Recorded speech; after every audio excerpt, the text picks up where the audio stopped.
Salut à tous, Daniel Correa pour CGB Assurance. Comme promis lors d'une précédente vidéo, aujourd'hui on va parler de l'assurance prénatale. C'est quoi une prénatale? Quel est son but, son intérêt? À partir de quand doit-on faire ce type d'assurance?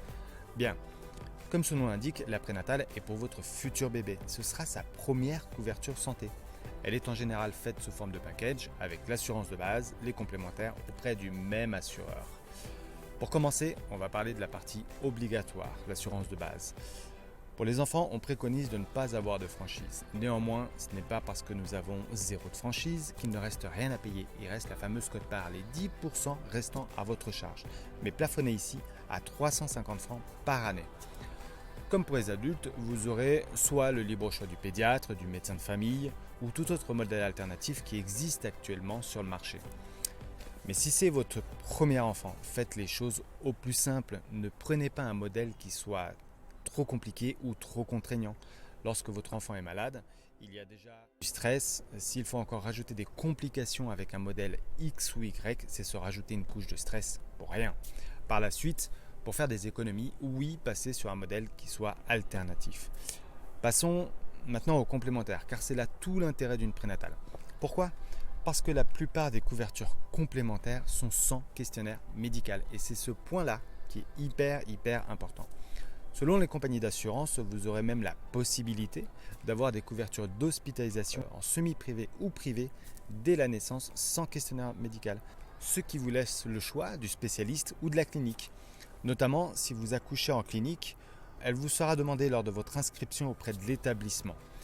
Les complémentaires vont couvrir pas mal de prestations. Les médicaments hors liste, la médecine douce, par exemple l'ostéopathie après l'accouchement, mais encore l'ambulance, voire d'autres prestations.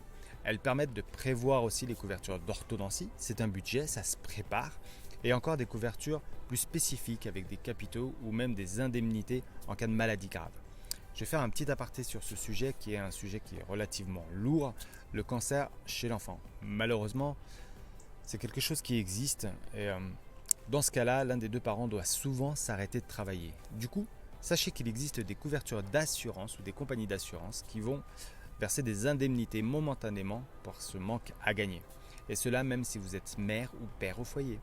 Pensez-y car très souvent, le conseiller n'en parle pas puisque c'est un sujet qui est relativement délicat et souvent écarté. La prénatale s'adresse vraiment à tous les futurs parents. Si votre enfant naît prématurément ou avec un petit problème dès la naissance, il sera couvert à vie avec des produits que vous aurez choisis. Ce sera un acquis quoi qu'il arrive dans le futur. Sachez aussi qu'en cas de problème, l'AI va rentrer en matière et heureusement. C'est notamment le cas si vous accouchez prématurément par exemple, elle prendra en charge la couveuse. Mais s'il y a un pépin de santé que vous n'avez pas fait de prénatal, qu'après la naissance vous souhaitez faire des complémentaires, votre enfant sera soumis à un questionnaire médical. Alors, il y a de fortes chances que l'assureur, au mieux, émette des réserves, voire tout simplement refuse les complémentaires. Et ce, même si votre enfant est en très bonne santé. L'AI, elle va couvrir jusqu'à l'âge de 18 ans, voire plus si c'est nécessaire. Peut-être qu'elle ne rentrera jamais en matière, car comme souvent, les enfants n'ont pas de problème de santé par la suite. Du coup, si vous êtes sans complémentaire et que vous avez l'AI, qui prendra en charge des frais d'ostéopathie, d'orthodontie ou de médicaments hors liste par exemple? Ce n'est pas l'AI, ce n'est pas son but, elle n'est pas là pour ça. Elle ne prend pas en charge ce type de prestation. Son but est de soulager l'enfant dans la vie quotidienne en cas de problème grave de l'enfant, notamment ou de maladie. Donc, la prénatale, c'est vraiment le moyen de garantir de bonnes couvertures d'assurance pour l'avenir de votre enfant.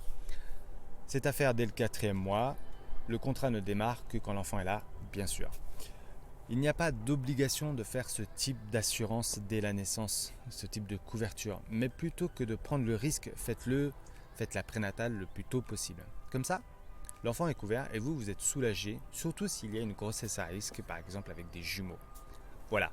Merci beaucoup de m'avoir écouté. Partagez cette vidéo. N'hésitez pas à nous transmettre vos questions pour de prochaines vidéos. Je vous dis à très vite. Merci.